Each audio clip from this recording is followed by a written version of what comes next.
Bismillahirrahmanirrahim. Assalamualaikum warahmatullahi wabarakatuh. Perkenalkan, nama saya Waras Panggi Arya Putri. Saya ketua dari kelompok 6 Tafsir dan Hadis Tarbawi.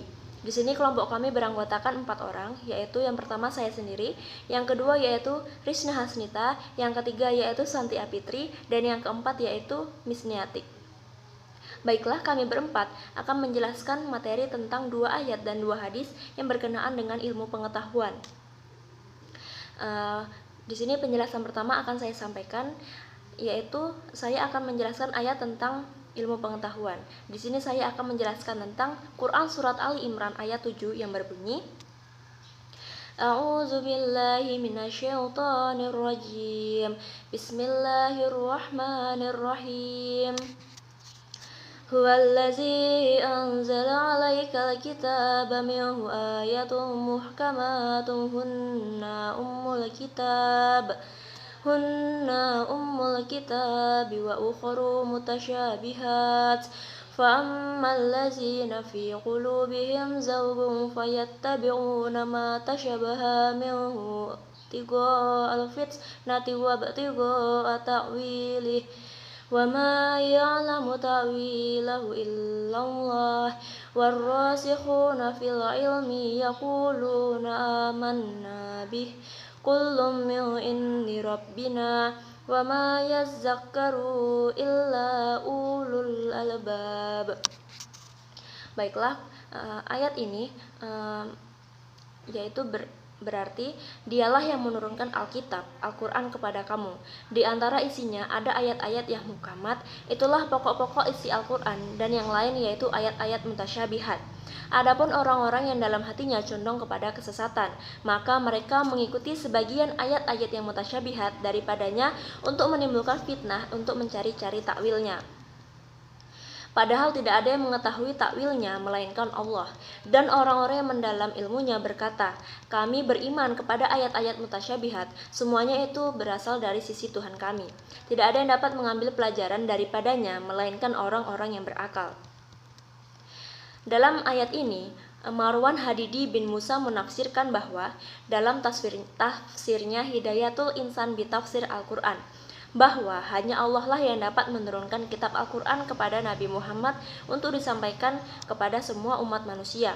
Mengenai ayat-ayat tersebut, ayat-ayat yang turun kepada Nabi Muhammad terbagi menjadi 2 kelompok. Yang pertama yaitu ayat-ayat muhkamat, yang berarti ayat yang kandungannya sangat jelas, sehingga hampir-hampir tidak lagi dibutuhkan penjelasan tambahan untuknya, atau dengan kata lain tidak mengandung makna selain yang pertama kali melintas di benak.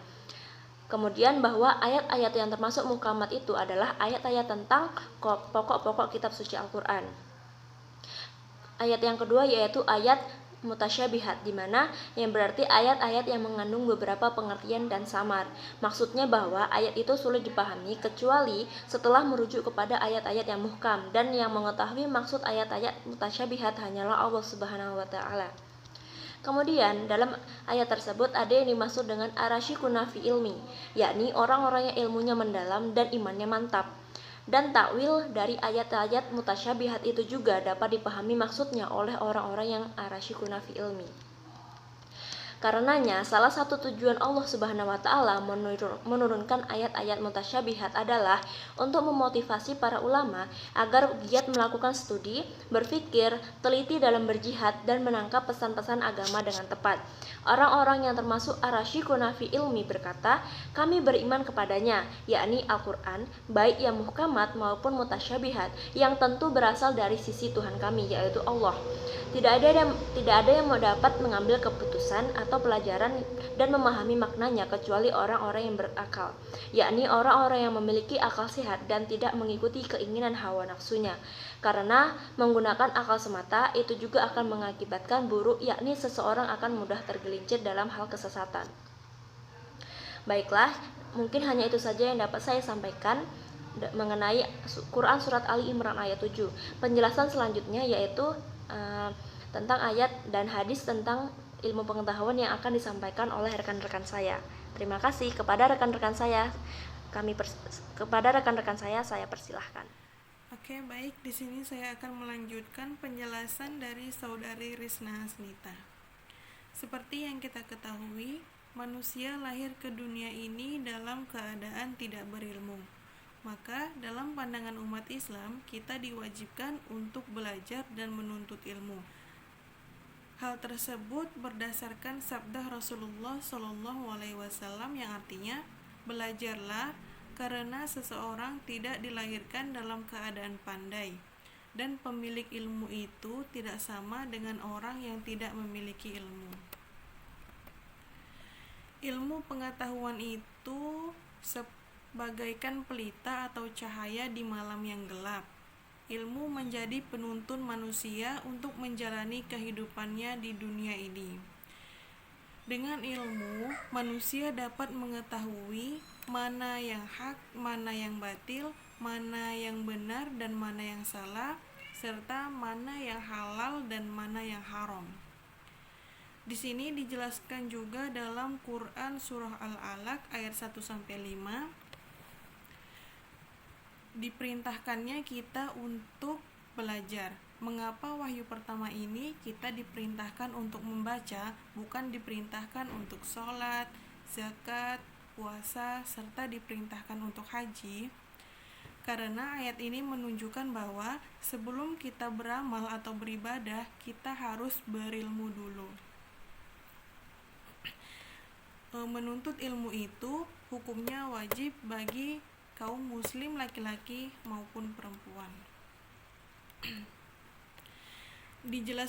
Dijelaskan juga dalam Quran surah Al-Mujadalah seperti yang dijelaskan Bapak minggu kemarin.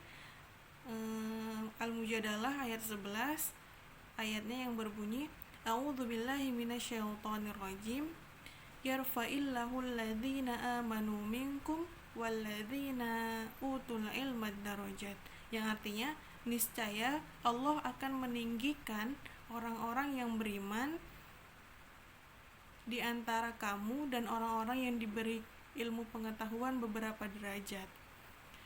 Rasulullah SAW juga bersabda yang berbunyi, Man aradad dunya fa'alaihi bil ilmi wa man aradal akhirata fa'alaihi bil ilmi wa man aradahuma fa'alaihi bil ilmi, yang artinya, barang siapa yang menginginkan kehidupan dunia maka dengan ilmu, dan barang siapa yang menginginkan kehidupan akhirat maka dengan ilmu, dan barang siapa yang menginginkan kehidupan keduanya maka dengan ilmu. Sekian penjelasan dari saya. Selanjutnya akan dijelaskan oleh Saudari Miss Niati. Assalamualaikum warahmatullahi wabarakatuh. Baiklah, nama saya Miss Niati. Saya akan menjelaskan sebuah hadis tentang ilmu pengetahuan. Hadis yang berbunyi, La yabtakhilil jahili an yaskuna ala jihlihi, walalil alimi an yaskuna ala ilmihi. Yang berarti, tidaklah pantas bagi seorang yang bodoh itu mendiamkan kebodohannya, dan tidaklah pantas juga bagi seseorang yang berilmu itu mendiamkan ilmunya. Hadis riwayat At-Tabrani. Baiklah, dari hadis di atas dapat kita ketahui bahwa mencari dan mengamalkan ilmu adalah sama-sama penting. Namun terkadang ada orang yang takut untuk mencari ilmu dengan alasan jika dia sudah mencari tahu maka dia akan mengetahui, dan ketika dia sudah mengetahui maka dia akan takut untuk mengamalkannya. Perlu kita ketahui, yang dimaksud dengan tidak mengamalkan ilmu di sini ialah dia yang tidak mau untuk mengamalkannya. Di awal pembelajaran, di awal dia belajar hanya berniat untuk memamerkan apa yang dia miliki dan menyombongkan diri dan membohongi orang lain ataupun perbuatan jahat lainnya. Baiklah, pengamalan ilmu di sini dibagi menjadi dua, yaitu pengamalan ilmu dengan bentuk perbuatan dan pengamalan ilmu dengan mengajarkan ilmu yang kita miliki kepada orang lain. Belajar dan mencari ilmu adalah tugas dan kewajiban kita sebagai seorang manusia, dari dalam buayan sampai ke liang lahat. Karena pada dasarnya hidup kita ini adalah sebuah proses pembelajaran. Masa muda yang kita miliki pada saat ini adalah masa efektif, masa yang paling efektif untuk belajar. Teruslah memotivasi diri untuk terus dan bersungguh-sungguh dalam belajar. Jangan sampai waktu yang kita miliki sekarang ini terbuang dengan sia-sia dengan melakukan hal-hal yang tidak bermanfaat. Imam Syafi'i berpesan, "Pergilah kau, maka kau akan mendapatkan apa yang kau tinggalkan. Dan bersungguh-sungguhlah, karena nikmat hidup itu ada dalam kesungguhan." Pesan bijak di atas mengisyaratkan bahwa kita harus pergi untuk mencari ilmu. Dengan itu kita akan memperoleh yang lebih dengan meninggalkan zona nyaman yang kita rasakan pada saat ini, yang kita rasakan. Dengan syarat kita harus bersungguh-sungguh dan beristiqomah. Baiklah, cukup sekian. Sekiranya terdapat kurang dan salah, mohon dimaafkan.